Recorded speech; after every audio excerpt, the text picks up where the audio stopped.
గుజరాత్లోని అహ్మదాబాద్ వేదికగా జరుగుతున్న ఏఐసీసీ ప్లీనరీ సమావేశంలో ముఖ్యమంత్రి రేవంత్ రెడ్డి సంచలన వ్యాఖ్యలు చేశారు. కులాలు మతాల మధ్య ప్రధాని మోడీ చిచ్చు పెడుతున్నారని ఆరోపించారు.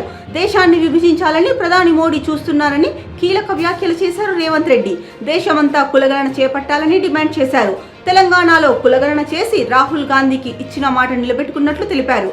అధికారంలోకి వచ్చిన అనతి కాలంలోనే రైతులకు రుణమాఫీ చేసినట్లు తెలిపారు.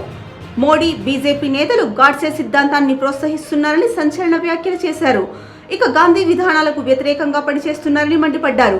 ఎట్టి పరిస్థితుల్లో తెలంగాణలో బీజేపీని అడుగు పెట్టనివ్వమని కీలక ప్రకటన చేశారు. గతంలో బ్రిటిష్ వాళ్లను దేశం నుంచి తరిమి కొట్టినట్లే బీజేపీని తరిమి కొట్టాలని ఆ రోజులు దగ్గరలోనే ఉన్నాయని హాట్ కామెంట్స్ చేశారు.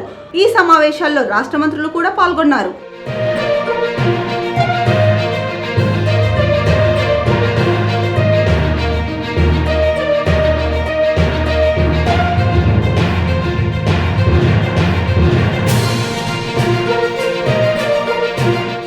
సీఎం రేవంత్ రెడ్డి వ్యాఖ్యలు అలా ఉంటే కేంద్రంలో ఉన్న బీజేపీ ప్రభుత్వం భారత రాజ్యాంగ స్ఫూర్తిని దెబ్బతీస్తోందని భువనగిరి ఎమ్మెల్యే కుంభం అనిల్ కుమార్ రెడ్డి ఆరోపించారు. జై బాపు జై భీమ్ జై సంవిధాన్ కార్యక్రమంలో భాగంగా ఇవాళ భువనగిరి ఎమ్మెల్యే క్యాంపు కార్యాలయంలో నియోజకవర్గ సన్నాహక సమావేశం నిర్వహించారు.